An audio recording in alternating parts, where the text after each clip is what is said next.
welcome to my channel. Jangan lupa subscribe ya.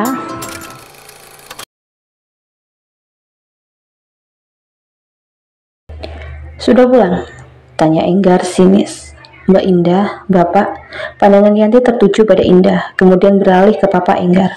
Saat Yanti ingin menyalami ayah mantan majikannya, pria itu menolak sambil memalingkan muka. Duduk Yan, titah ayah Yanti. Baik Pak.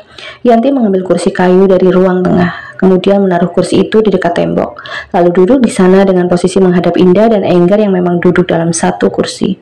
Kebetulan semua sudah berkumpul. Boleh saya tahu maksud kedatangan Anda? Tanya ayah Yanti kepada Bapak Enggar. Tentu saja, saya datang kemarin untuk mencari putra saya. Beberapa hari tidak ada kabarnya, bahkan saat istrinya melahirkan pun dia tidak bisa dihubungi. Mungkin Bapak belum tahu, putra Bapak juga sudah menikahi putri saya, jawab ayah Yanti dengan percaya diri. Iya, saya tahu itu. Anak Bapak sudah menghamili putri saya. Kalau itu saya tidak yakin. Maksud Bapak meragukan kami. Bapak menganggap putri saya bukan wanita baik-baik. Bukan begitu, Pak. Setahu saya, anak saya bukan laki-laki kurang ajar. Apa namanya bukan laki-laki kurang ajar saat dimana sudah memiliki istri namun menjalin hubungan dengan wanita lain? Itu karena sudah terjadi kesalahpahaman. Indah memang sudah menceritakan semuanya pada papa mertuanya. Halah, itu hanya alibi kalian saja. Saya tidak mau memperdebatkan apapun. Saya tidak masalah putri saya menjadi istri kedua, asalkan ayahnya tetap bertanggung jawab. Ayahnya memang harus bertanggung jawab. Tapi bagaimana kalau ternyata ayahnya bukan saya, Pak? Tanya Enggar geram. Kenapa kalian mengelak terus? Adakah bukti kalau putri saya melakukan itu dengan pria lain? Tantang ayah Yanti. Setidaknya saya memiliki bukti kelakuan putri Bapak. Mendengar pernyataan Enggar, wajah Yanti menegang. Jangan fitnah anak saya kamu. Saya tidak memfitnah. Sebentar, saya mengambil barang buktinya dulu. Enggar berdiri. Ia keluar menuju rumah Salim untuk meminjam ponsel Salim dan menunjukkan apa yang tadi sudah mereka rekam. Beberapa saat kemudian, Enggar kembali dengan ponsel Salim sudah dalam genggamannya. Ia membuka galeri ponsel, memutar video, kemudian memberikannya pada ayah Yanti. Pria tua itu mengamati video dengan seksama. Wajahnya menegang, menyimpan kemarahan. Yanti, teriaknya. Iya Pak, apa yang Bapak lihat? Jawab Yanti takut-takut. Ayah Yanti menghadapkan ponsel ke putrinya. Bisa kamu jelaskan siapa dia dan apa yang sedang kalian lakukan? Yanti memperhatikan video itu. Ia cukup terkejut. Siapa yang sudah merekamnya? Adakah yang tadi mengikutinya? Itu siapa, Pak? Tidak perlu berakting seperti orang yang amnesia. Jika kamu ingin mengelak, apa mungkin seseorang yang wajahnya mirip juga memakai pakaian yang sama persis? Ujar Enggar. Yanti memperhatikan sekujur tubuhnya. Iya, ia lupa kalau ia masih memakai pakaian yang sama. Kamu belum jawab pertanyaan Bapak. Siapa dia? Apa yang kamu lakukan di sana? Dia hanya teman Yanti, Pak. Teman? Lalu apa yang kalian lakukan di penginapan itu? Kamu ingin permalukan Bapak? Permalukan keluarga kamu? Yanti menunduk dalam. Kalau Bapak mau ke rumah laki-laki itu, saya siap mengantar, Pak, ucap Enggar. Baiklah, ayo antar saya ke sana. Semua yang berada di ruangan itu berdiri. Sebentar, kunci mobilku selama ini Yanti sembunyikan. Ambil kunci mobilku, Yan, perintah Enggar. Yanti menggeleng. Kenapa? Kamu takut semuanya terbongkar? Perempuan itu menggeleng lagi. Lalu kenapa? Kunci mobil Mas tidak ada di rumah ini. Di mana? Untuk kesekian kali Yanti menggeleng. Tidak mau mengatakan di mana dia menyembunyikan barang-barang milik Enggar. Indah juga ikut geleng-geleng kepala. Ia tidak menyangka Yanti akan berbuat sejauh ini. Kita semua pakai mobil Papa, Enggar. Iya, Pak. Enggar akan ke rumah teman Enggar, biar Enggar menggunakan sepeda motornya. Hampir saja Yanti masuk ke dalam, berniat menghubungi teman prianya. Untung saja Enggar melihat. Kamu mau kemana? Mau mengabari pacarmu kalau kami akan ke sana? Tanya Enggar geram.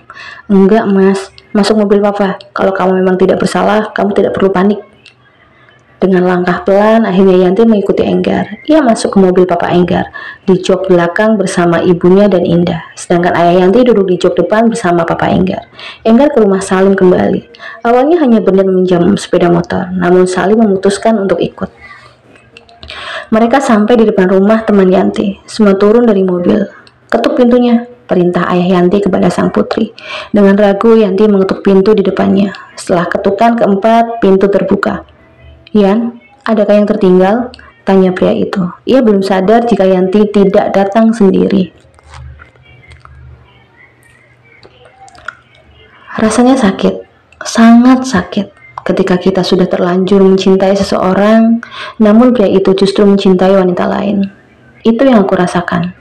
Dulu saat awal Mas Enggar memakaiku sebagai babysitter Abi, aku sama sekali tidak ada rasa padanya, murni ingin bekerja.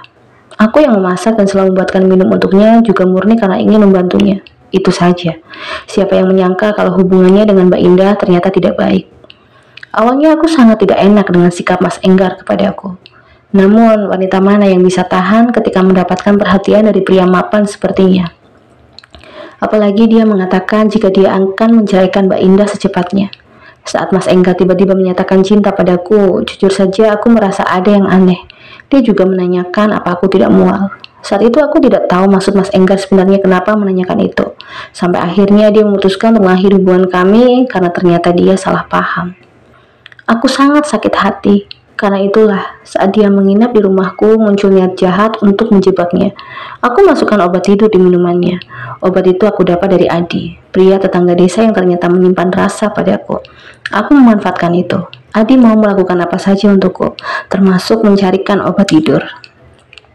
Saat obat tidur sudah bereaksi di tubuh Mas Enggar, aku menelanjanginya. Setelah itu aku buka semua bajuku. Tanpa ada yang kami perbuat, aku buat seolah-olah kami telah berhubungan badan. Malam itu rumah memang hanya ada kami berdua. Esoknya sudah pasti dia marah. Dia pergi meninggalkan rumahku. Setelah kepergiannya aku berpikir keras. Dengan cara apapun, aku harus mendapatkannya. Hamil. Aku rasa itu satu-satunya jalan. Buktinya dia mau menerima Mbak Indah saat tahu Mbak Indah hamil anaknya.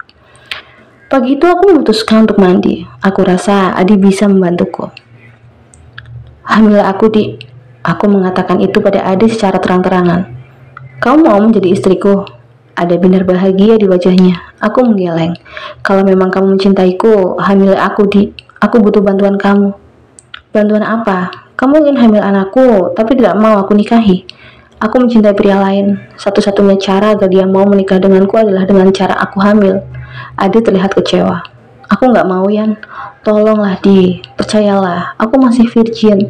Kamu yang akan mendapatkan kevirginanku. Jangan gila, Yan. Aku tidak gila. Aku terus membujuknya, sampai akhirnya Adi mau mengabulkan permintaanku. Baiklah, dengan syarat, kapanpun aku mau, kamu harus mengabulkannya, sekalipun nanti kamu telah menikah. Apa?